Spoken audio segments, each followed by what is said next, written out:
ಮುಂಬೈ ವಿರುದ್ಧ ಗೆದ್ದು ಬೀಗಿದ ರಾಜಸ್ಥಾನ್. ನಿನ್ನೆ ನಡೆದ ಪಂದ್ಯದಲ್ಲಿ ಮುಂಬೈ ವಿರುದ್ಧ ರಾಜಸ್ಥಾನ್ ರಾಯಲ್ಸ್ ತಂಡ ಗೆದ್ದು ಬೀಗಿದೆ.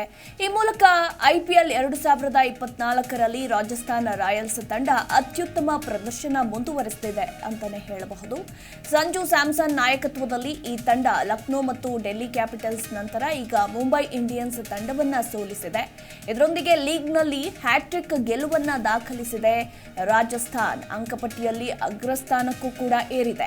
ಒಂದೆಡೆ ರಾಜಸ್ಥಾನ್ ಅದ್ಭುತ ಪ್ರದರ್ಶನ ನೀಡಿದ್ರೆ ಮತ್ತೊಂದು ಕಡೆ ಮುಂಬೈ ಇಂಡಿಯನ್ಸ್ ಕಳಪೆ ಆಟ ಮೂರನೇ ಪಂದ್ಯದಲ್ಲೂ ಕೂಡ ಮುಂದುವರೆದಿದೆ. ಲೀಗ್ನಲ್ಲಿ ಸತತ ಮೂರನೇ ಪಂದ್ಯವನ್ನ ಸೋತಿರುವ ಮುಂಬೈ ಪಾಯಿಂಟ್ ಪಟ್ಟಿಯಲ್ಲಿ ಖಾತೆಯನ್ನ ತೆರೆಯದ ಏಕೈಕ ತಂಡವಾಗಿದೆ. ವಾಂಖೆಡೆಯಲ್ಲಿ ನಿನ್ನೆ ನಡೆದ ಈ ಪಂದ್ಯದಲ್ಲಿ ಮೊದಲು ಬ್ಯಾಟ್ ಮಾಡಿದ Mumbai 125 run ಗಳಿಸಿತ್ತು.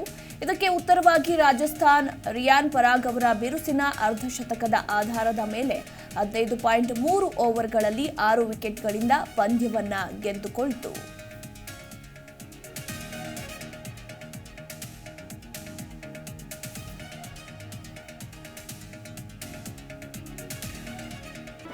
G Kannada news ಈಗ ನಿಮ್ಮ ಮನೆಯಲ್ಲೇ ನೋಡಿ.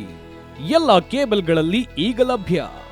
ಸನ್ Direct 292, Jio TV 1334, U digital 162, City cable 51, GTPL 17, Abhishek cables 821, rock line telecommunication 51, Shri Basaveshwara number 60, Vinayaka digital number 53, in digital number 896ರಲ್ಲಿ ನಿಮ್ಮಿಸ್ತದ ಜಿ ಕನ್ನಡ ನ್ಯೂಸ್ ನೋಡಿ ಆನಂದಿಸಿ.